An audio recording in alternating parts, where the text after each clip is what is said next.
Hello, welcome European listeners and market participants, and welcome to KBRA's latest Conversations in European Credit podcast.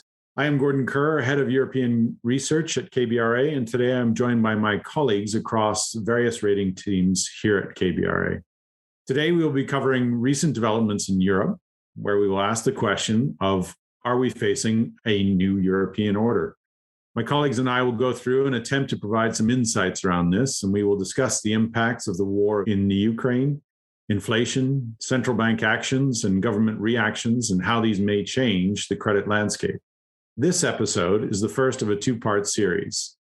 In this episode, we will cover the big picture on the current situation with content from our sovereign team, financials, and corporate credit. We at KBRA have been actively following the market developments and are trying to be as proactive as possible in providing you with insights into the developments of the markets as we have seen them over the past several weeks. You can follow our latest reports and related information on kbra.com, where we have commented on everything from ESG to airlines and the impact of the latest developments in the world. Now we will turn to Joan Feldbaum-Vidra, who is our Senior Managing Director in the Sovereigns team, where she will cover the latest developments surrounding the market at the moment. Over to you, Joan. Thank you, Gordon. I'm very happy to be here to help frame this discussion. Let me start by saying that the situation we are in at present is a far cry from the situation of a year ago. Dialing back, then we had no war, then energy security seemed unthreatened, and Europe can conduct a transition away from hydrocarbons on its own timeline. Then, inflation was largely believed to be truly transitory by policymakers, even if several private economists and KBRA had been skeptical. Dialing forward, now we're seeing inflation just about triple the level of central bank targets and threatening to rise beyond these points. Rates are rising, congruent with these new risks. Now, the growth outlook for Europe is also dimming. Consensus forecasts are for growth of 3.7% for the EU this year. We worry that that won't be achievable. And also now, some economies in Europe are dealing with the humanitarian refugee crisis, which provides further dislocation to this very dynamic situation. And just like the situation with COVID, we are expecting forecasts will shift radically, given how fluid the situation is. In terms of our rated universe of outstanding ratings, of course, a lot depends on the length and complexion of the war, the performance of energy prices as a key input into production, and in turn, how inflation develops. Russia is not just an oil producer. It and Ukraine are exporters of many commodities, including wheat. There's no question the morphing of the COVID virus and infections in Europe and Asia are also an important part of this mix. Lockdowns in Asia are exacerbating supply chain-driven inflation while also quelling global demand. So there's a lot to monitor in this very fluid situation. Thus far, the immediate impact of inflationary pressures has been limited on a rated universe, as our analytical processes generally account for some degree of varying economic stress. However, the longer inflation does persist, the higher likelihood of recessionary forces that could impact rating performance. Furthermore, even with a peaceful settlement, we are in uncharted times, and there are second and third order effects of the current state of the world economy, including the unprecedented sanctions that may manifest themselves over time and contribute to further economic dislocation. It's a challenging situation for policymakers. The Bank of England has hiked 3 times by modest amounts, and the ECB is adjusting through an accelerated tapering of asset purchases, delaying rate hikes for the moment. These actions by policymakers could be described as quite measured given the inflation dynamics, and these measured moves underscore concern about the fragility of recovery and growth. Now, not all is negative, of course. The war seems to be accelerating greater unity in the EU, something that was already catalyzed by COVID-19. This is a remarkable political shift in KBRA's view. It provides an improved and coordinated ability to moderate a rising risk through various support programs. In other words, to look at the present adverse dynamics only through the immediate economic or financial lens is incomplete. given that the policy wherewithal to manage the crisis at the European level has strengthened considerably. Think about how meaningful European-wide support, and for the euro area, support by the ECB, was to softening the risk from COVID. This evolution in the institutions of Europe, underpinned by strengthening support mechanisms, is a structural change that will help put up some guardrails for risk, even if, of course, not fully ameliorating them. And we at KBRA will watch how this trickles down to affect individual sectors and asset classes. Now, the war is a critical part of these risks, of course, on the horizon. And in terms of inflation, energy dependency, and growth, a speedier resolution, whatever the shape it takes, and the new political risk that it presents and introduces would probably be constructive to credit risk. However, that doesn't mean that transactions exposed in some way to sanctions or to the Russian, Ukrainian, or Belarusian economies won't be impacted. Conversely, lack of resolution of the war could amplify risks through the channels of growth, investment, inflation, especially of energy prices. Solutions to soften the energy supply crisis are still elusive, but that is another area of fluidity that will be watched closely. Thank you very much, Joan. Now, let's turn to Ken Egan from our European Sovereign Ratings team. With that backdrop, Ken, KBRA follows upwards of 50 sovereigns, including much of Europe. These credit views are important to the work we do across the asset classes here in Europe. With the backdrop provided by Joan, how do we see this conflict impacting the European part of our sovereign portfolio? Yeah, I think, purely in economic terms, there's various aspects to this conflict. Firstly, what I'd say is our outstanding sovereign ratings in Europe have emerged strongly from the pandemic. Good growth rates last year. However, many are carrying elevated debt levels and fiscal balances remain stretched. How debt will be viewed in the post-pandemic and new monetary policy environment remains to be seen.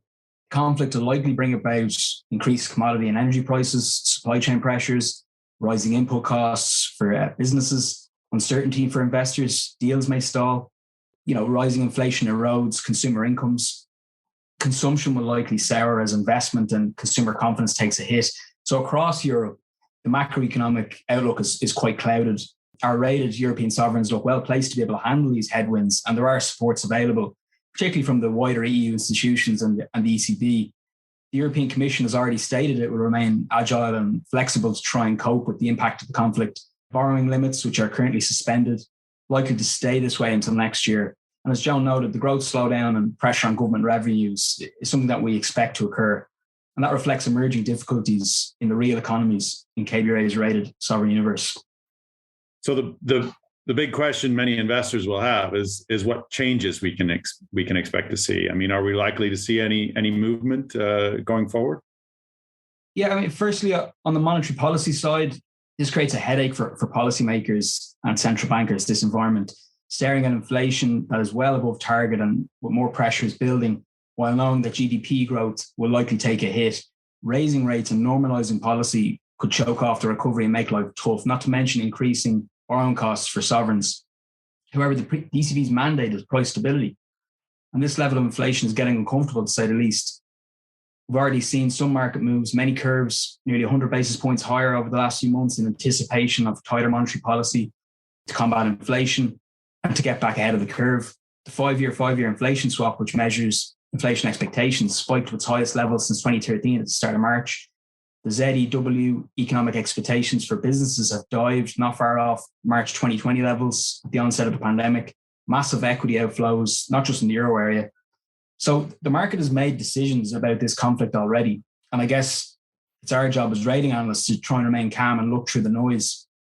We believe our rated sovereign portfolio in Europe is well placed, and we can't foresee any movement at the moment. But obviously, this is something that we monitor constantly. Some metrics we look at might get weighed down by deteriorating growth, but for all its challenges and headwinds, from a credit perspective, sovereigns across the euro area and the UK have some great attributes that mitigate these types of pressures, such as strong access to liquidity, for example. Thank you. Well, there sort of are a number of known elements to our situation, such as the increased inflation for longer and likely higher energy prices to last. The overall aftermath of this conflict appears to be uncertain. And are there any real sort of tangibles that we can draw at this point? Yeah, one point I'd make is the refugee crisis this conflict has created is evolving by the day. The European Commission are trying to invoke rules and directives to fast track many Ukrainian refugees, offering them greater protection for longer periods. But I guess with so much displacement, which is continuing even as I speak, we won't know yet how it will impact labour markets in a given sovereign or consumption and demand. Other pressures like physical capacity of a sovereign that might already be stretched, like in Ireland, for example. There's spillover effects too on rent and wages, amongst other variables. For Europe at the moment, it's certainly all hands to the pump. I think these events, COVID and the invasion of Ukraine, have happened in such short order without any adjustment time for the macroeconomy. In the aftermath, it'll be interesting to see how various decisions will impact consumer and business behaviour going forward. We've seen how governments can readily step in with wage and cost of living subsidies to offset the ill effects of the pandemic or energy price shocks. Another point I'd make is that we've already seen how government budgets in Europe are likely to change. Look at the calls for spending on defence by sovereigns in response to this conflict. Germany, for example, here. Meanwhile, the reliance on gas and oil continues to be a point of risk for European sovereigns. Although there's uncertainty here, we could see the move towards green energy shift into a higher gear, closer targets, increases in fiscal budgets to finance transition. In this sense, it's hard to see sovereigns across Europe revert to the tight budget and debt constraints of the Commission. We're also seeing how the banking and corporate financial landscape are influenced by the sanctions from major Western powers. The global economy could take some lessons from this, and there's potential for change in the economic environment. Many thanks, Ken. Now, one of the major areas of impact from the war has been the sanctions imposed from Western economies on Russia. This canon has had a major impact on the banks and financial institutions, given their current relationships with Russia and the restrictions imposed by the sanctions and the lack of access to the SWIFT payment system. At KBRA, we rate over 150 banks around the globe and over 75 non-bank financial institutions, including 25 asset managers, as well as over 200 fund ratings. This environment will have an impact on how all these firms operate. On this topic, we are joined by Asha Drobnik from our financial ratings team. Asha, how will all of this impact upon the European banks and financial institutions, and how will they cope with these changes? Thanks for your question, Gordon. Maybe to set the scene, let me speak first about last year's performance of large European banks. The banks reported strong results, helped by solid revenues, improved cost controls, and loan loss provisions below long-term averages. But at the same time, the net interest margins were below pre-pandemic levels due to low interest rate environment and fierce competition. Most Eurozone banks continued to benefit from ultra-cheap funding from the ECB's TLTRO, partially mitigating the impact of low interest rates on the net interest margins. The banks avoided a deterioration in asset quality due to the swift and broad rollout of government support measures. In fact, the average non-performing loan ratio is lower than pre-pandemic. The banks have large stock of unused provisions built up during the pandemic and remain well capitalized. Overall, we believe that the banks are in position of strength at this juncture, but are facing headwinds related to the war. Our asset managers and fund ratings are also typically well positioned to deal with the current uncertainty, given their well-diversified portfolios, substantial dry powder, and little exposure, if any, to the region. In addition, generally, AUMs are not susceptible to redemption risk, given that funds are mainly closed-end with long lifespans and management fees typically based on committed or investment capital. But let's move on to discussing European banks' direct exposures to Russia and Ukraine. The market's focus here has been on Italian, French, and Austrian banks as they hold the largest credit exposure to Russia. That being said, European banks, and indeed other foreign banks, are much less exposed to Russia than in the past, as after the annexation of Crimea in 2014 and the sanctions that follow, many foreign lenders cut entirely or reduced their exposure to the country. Exposures are mainly held through the bank's corporate and investment banking operations, as well as their investment portfolios. The quality of these exposures is likely to deteriorate sharply, particularly for the counterparties most affected by the sanctions. In addition, several banks are exposed directly to the conflict through the retail and commercial banking subsidiaries, either in Russia or Ukraine. That being said, the size of the local banks is relatively small compared to the parent groups. The subsidiaries are typically self-funded, and in the worst-case scenario, the parents have sufficient capital to absorb the full write-down of the Russian or Ukrainian subsidiaries. Nevertheless, we can expect material increases in loan loss provisions at banks with largest direct exposures, but the impact should be cushioned by the bank's prepayment profits. In addition, some of the exposures should also benefit from collateral or export credit guarantees.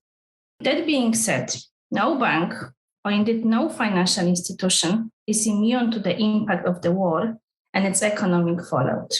Those impacts include both short-term effects, like trading volatility, and potential longer-term effects, like prolonged high inflation. The entire sector has already been impacted by first-round effects that come in the form of market moves, such as higher bond spreads, with banks operating closer to the region most affected.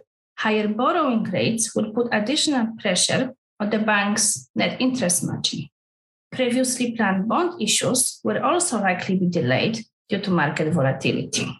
Now, at this point in time, it is difficult to estimate the full potential impact of the war on European banks.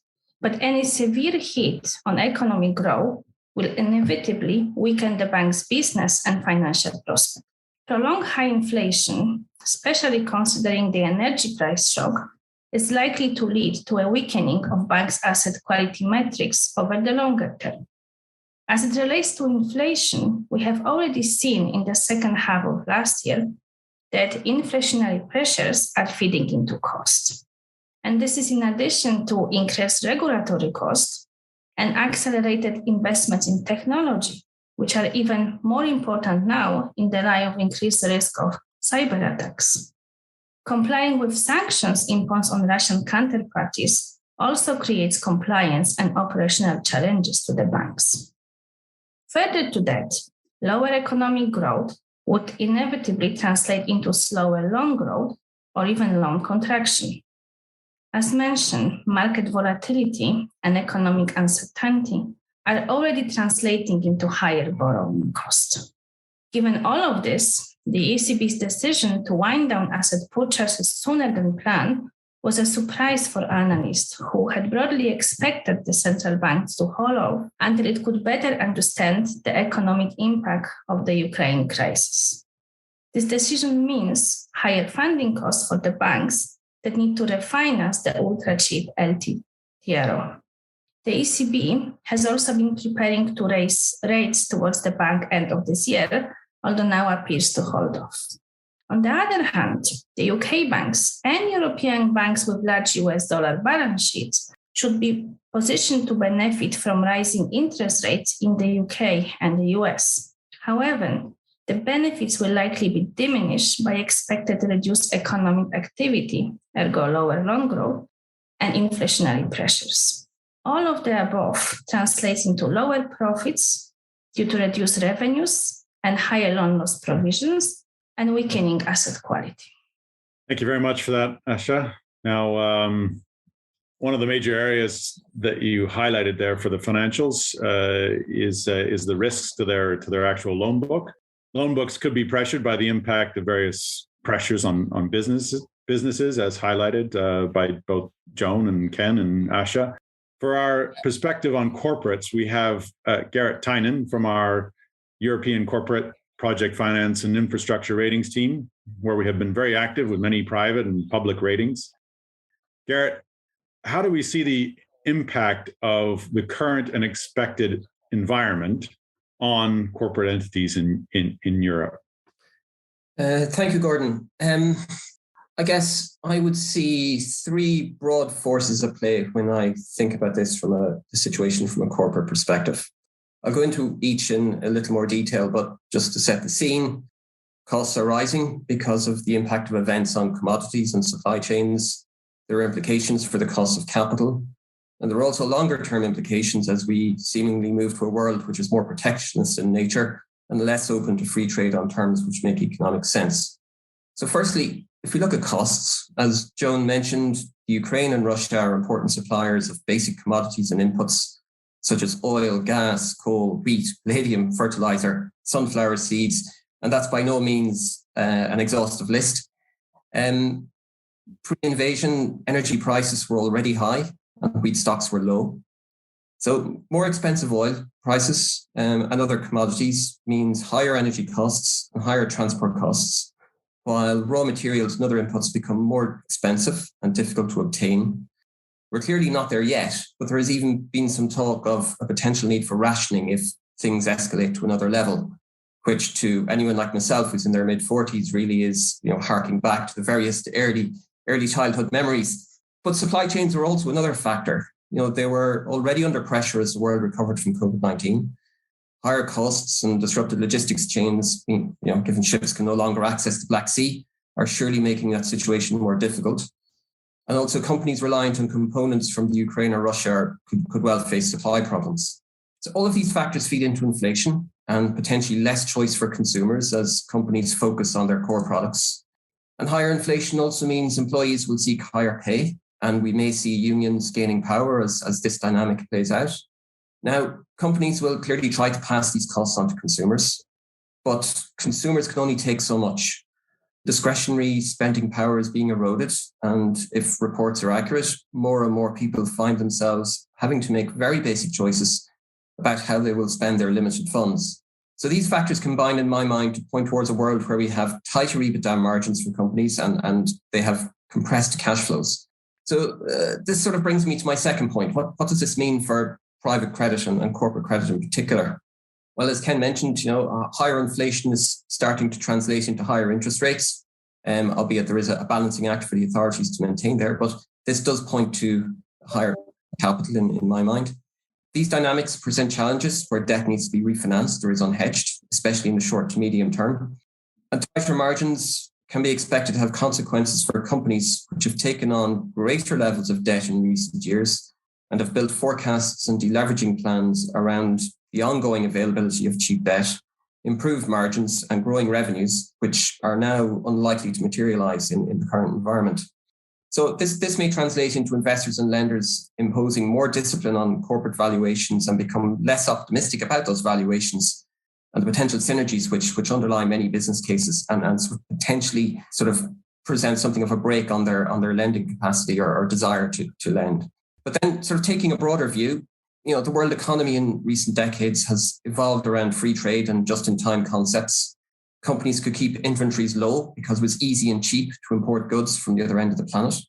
But high transport costs present a challenge to that model. And there are also signs we are continuing to move to a more protectionist world. This was already a concern, but the impact becomes more severe if we're moving to a world divided into a Western bloc and a bloc dominated by Russia and China. So pulling all of this together, I think there are some defensive sectors which provide essential services which should be relatively okay. For example, we rate infrastructure corporates in sectors such as district heating, towercos, and fibre. And I would expect these to ride out the storm, given the essentiality of the services they provide. I expect their task really will be to determine how much inflation can be passed to the consumer without prompting a government response. Other sectors which are more directly exposed to higher costs and provide goods or services which are more discretionary from a consumer's perspective are probably likely to face a tougher time, in my opinion. Does this mean we'll see weaker credit profiles and more corporate insolvencies? Unfortunately, in many cases, it's hard not to see how. Many companies have geared up in recent years and will struggle to manage their debt burdens if this environment continues for an extended period. While experienced management teams will always find a way through crises, they can't all be successful, and some will make mistakes and others will be lucky. So overall, or unlucky, rather. Overall, this is an evolving situation, And I expect it will be some time before we have a true sense of the impact of current events. And there's always surprises as new opportunities emerge and management teams react in unexpected ways as they navigate the turmoil. So, for example, we could see a greater push towards renewable energy where we have a large rated portfolio. So I think we'll continue to watch events with interest. Many thanks, Garrett. As you can see, the current situation has adjusted the dynamics of Europe, but in differing ways across the various markets in the immediate term. In the longer term, there remain many questions that still need to be answered, but I would summarize the discussion in this episode to say that the inflationary trend that we are seeing has been accelerated, while the risk of slowdown has increased, and there will be various implications across credit, in particular from a corporate perspective. However, to their benefit, they are generally coming from a position of strength. Yet the direction has changed, and how far that change migrates has yet to be determined. But we here at KBRA are actively monitoring the markets and will keep you updated. Make sure you are registered on our website, kbra.com, and have subscribed to our podcast and are engaged with our analysts. Thank you very much for listening. We look forward to bringing you more conversations in European credit.